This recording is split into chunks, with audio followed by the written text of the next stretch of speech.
Hi there, my name is Dennis Rogers. I'm a Professor of International Development Studies at the University of Amsterdam, although I should probably say that I'm an urban anthropologist by training. This is a video abstract for my Theory, Culture and Society article, Critique of Urban Violence, Bismarckian Transformations in Managua, Nicaragua, which is part of a special issue on the City of Potentialities, Race, Violence and Invention, edited by Abdulmalik Simone. Now, the first part of the title of my article is obviously a homage to Walter Benjamin's famous essay Critique of Violence, first published in 1921, in which he deconstructs the nature of violence, distinguishing between law-making violence, law-preserving violence, and law-destroying forms of violence. I draw on Benjamin's framework as a means of challenging the predominant conception of urban violence, which tends to conceive it as a singular and fundamentally destructive phenomenon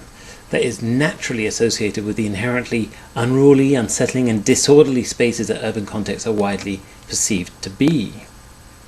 Now, this particular vision of things has a long history in the social sciences and is particularly associated with the work of the late 19th and early 20th century German sociologists such as Ferdinand Tönnies or Georg Simmel, as well as that of multiple scholars associated with the famous, or rather these days infamous, Chicago School of Sociology, such as Robert Park, Louis Wirth, or Frederick Thrasher. Now, the subtitle of my article, Bismarckian Transformations in Managua, Nicaragua, is admittedly a little bit more cryptic, and refers to the life trajectory of a gang member turned drug dealer turned property entrepreneur who lives in Barrio Luis Fernor Hernandez, a poor neighborhood in Managua, Nicaragua, where I have been carrying out longitudinal ethnographic research on gang dynamics for the past 20 years.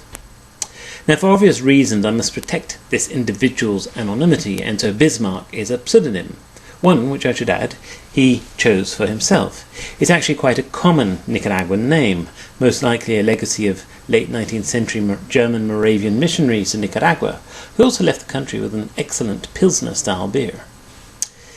And furthermore, the name Bismarck also has certain connotations which are quite similar to the real name of the person in question, so it's actually quite an appropriate pseudonym, one could say.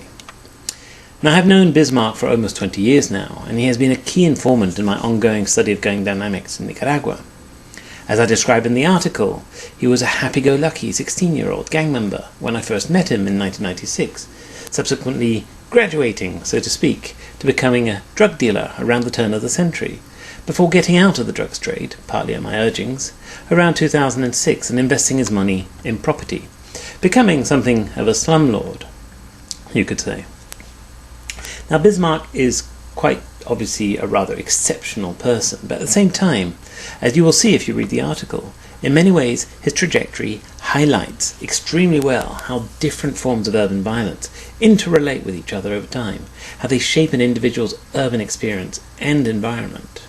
I traced in particular how different phases of Bismarck's life corresponded to distinct Benjaminian iterations of violence, thereby underscoring with how urban violence is not a singular phenomena, how it intertwines also with a range of different urban social processes, and how it is often socially constitutive rather than destructive, and this not only in the present, but also reaching backwards and going forward into the future.